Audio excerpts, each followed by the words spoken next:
take a look at the oil pump on a 1955 Thunderbird. Specifically, we're taking a look at the one with the 292 engine and the oil pump that has the external tube to the oil pan. We'll go through the process of removal, installation, and these 292s are very sensitive in the top end to oiling. There is a priming process as well that we'll kind of take a look at as we dive in. So let's take a look.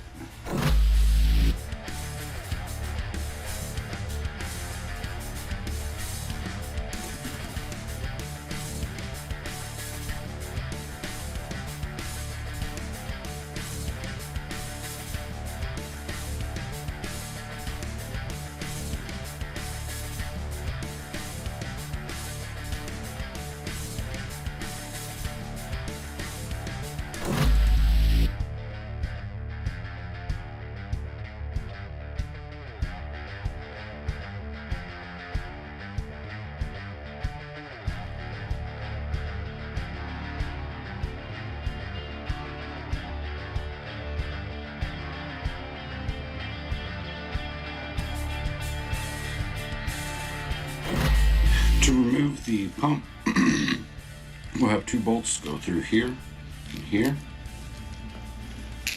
and then we'll have one that comes top down and threads in to here. We'll have a gasket between it and the motor block, and you might have to jiggle it a little bit loose. Also have a tube connector here that has to be undone first, and then this drops down out of the bottom side of the motor. Let's take a look. Okay, here we can see our oil pump, the tube, the external tube that comes into our oil pan, the retaining nut, and the tube outlet or inlet from the pump, and then where the pump bolts up to the block. All right, so what we're looking for is around the back side here. We'll have one, we'll have two, and then from the top side we'll have three that comes down and threads in here, and these will be 1/2 inch. Okay, we'll begin with removing this nut, separating the tube from the pump. Then we'll do this nut, this bolt here, and then we'll move to the rear two and drop the pump down this way. Alright, let's talk a little bit about the oil pump and how it works. So this is bolted to the bottom of our block in this position, and we have a tube outlet that comes from here and circles around into the oil pan. Okay, this is going to basically kind of siphon our oil out of our oil pan and into the pump itself. And inside is the impellers for the pump. Let's see, in there, that as it pumps, you can see it will spin, and it will pump the oil up through the galleys in the block, and eventually up into the heads. All right, now as we look at the oil pump, you can tell there's no gear. There's nothing for it to, no lever for it to ride on a cam, no splines or gears or worm gears for it to spin. So where does it get its drive power to spin the impeller? Well, it's kind of an interesting and unique design on this 292. It has a basically a drive shaft, and this is just cut down for example. The one in the block is usually, I think they're around 12 inches or so. They're pretty long. But essentially it's a quarter hex drive basically, and it sits in this shaft here in your pump, and then from there this goes through the entire block of your motor and up to where the distributor will actually come down through your motor, and it will sit over the top of this. And then the distributor has the gear drive, which spins it, and in turn spins the drive, which then spins our impeller, right? So let's take a look at the block and see where this shaft comes out at. To our motor, with the galley cover removed, and we circle back toward where our distributor would sit down through, we can see inside here, here's our spine gear on our cam, and the shaft to your oil pump sits down in this small hole here, and will actually be just on the inside of there once it's resting in the oil pump tube there at the bottom. And then of course your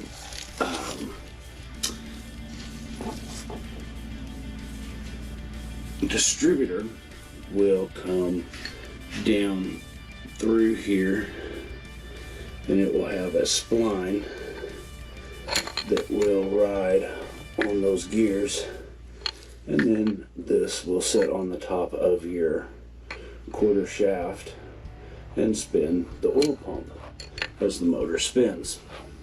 Pretty unique design.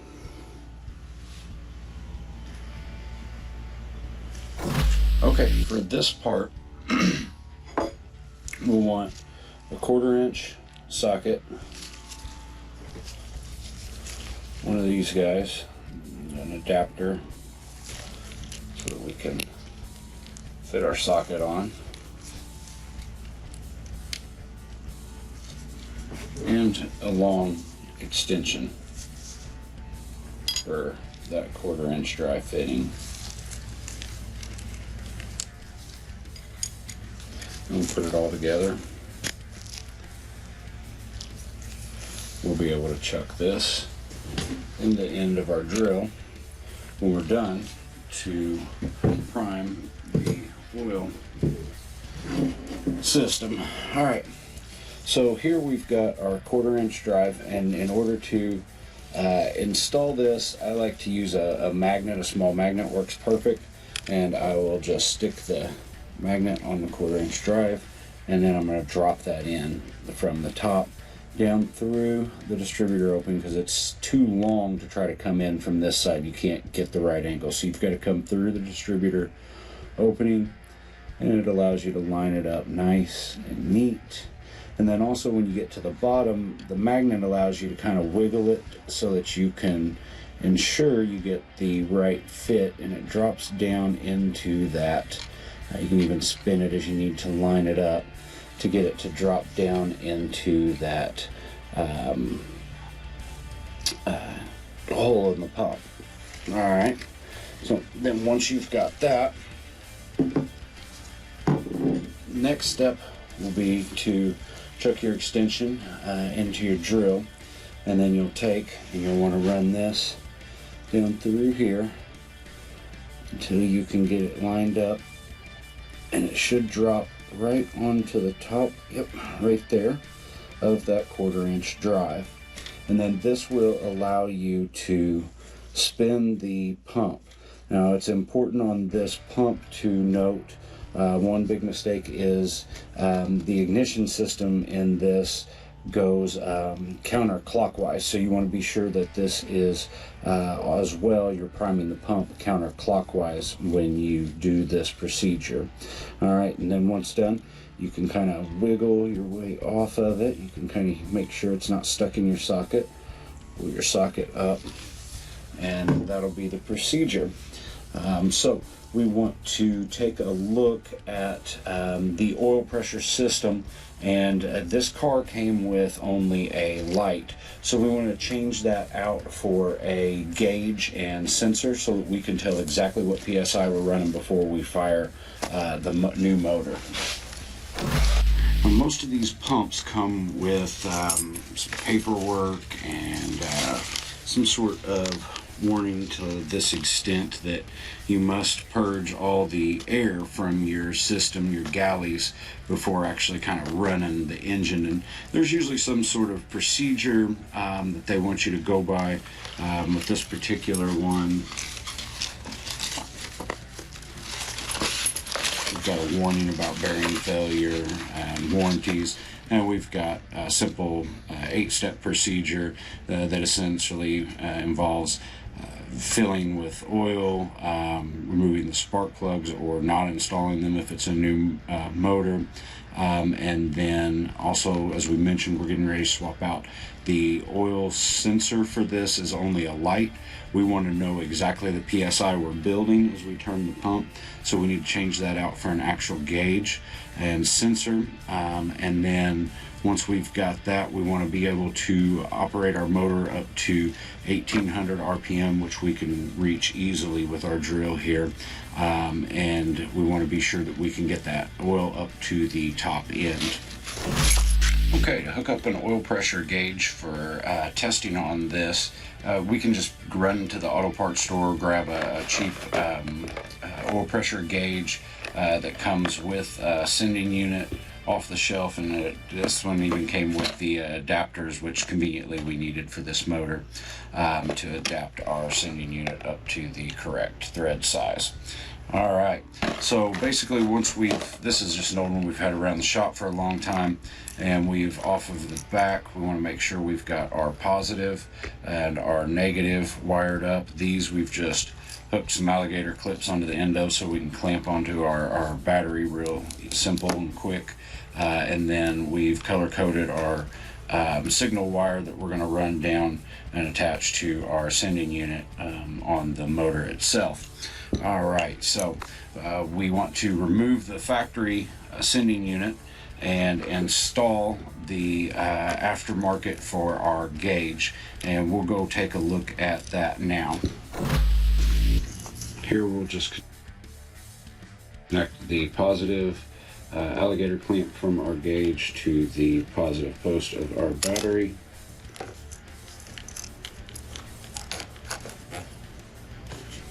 And the negative alligator clamp to the negative post of our battery. And then we'll run our blue signal wire down to our gauge down below.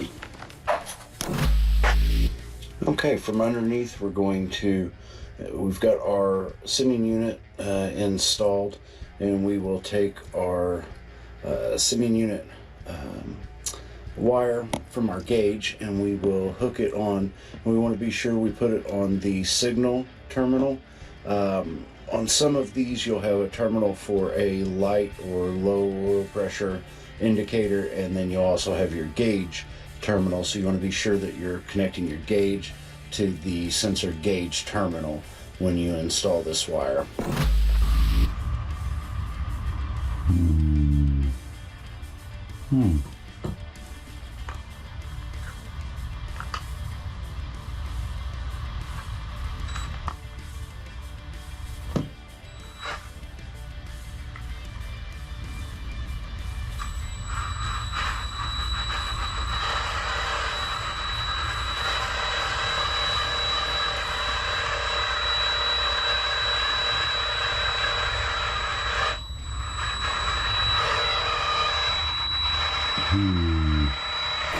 Trick I was shown to help line up your drive shaft with your distributor shaft is to take some all-purpose wheel bearing grease, something high temp, right? It's gonna melt off, and basically what you want to keep from happening is your drive shaft sitting in there and then your distributor coming down and hitting like this, right? You want that to drop down in there real nice, neat. So you just take a dab of this and you put it right in that hole there, right? And then that should keep, as you put your shaft in, that should keep the shaft fairly centered and up off of the walls of your hole there, right?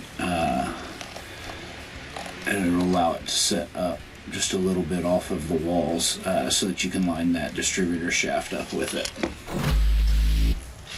All right, so once we've set our timing and we've attached our vacuum hose, then we can tighten down our clamp here at the bottom with a 1/2 inch socket. I mean, not necessarily tight, but we can still make some adjustments, right? And then we'll have our tachometer drive gear that'll go in, and we'll tighten down our bolt here as well. We'll leave our cap off, make sure our coil is unhooked currently. We don't want it to actually fire. We're just going to turn over the motor to get those cross-drilled camshafts to line up with the oil galleys to go ahead and get oil up to our top end, okay?